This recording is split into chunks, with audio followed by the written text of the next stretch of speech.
Yan. Nag-color ko. Nag-drying. TikTok online. In-order ko. Yan. Just make home. Pumunta ka pa sa parlor. Malaki ang yung bayaran.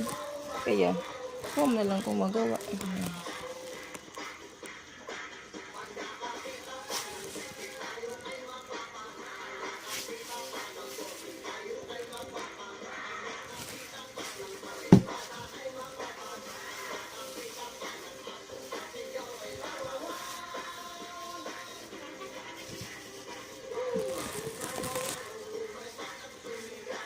Gawin ng 5 to 15 minutes.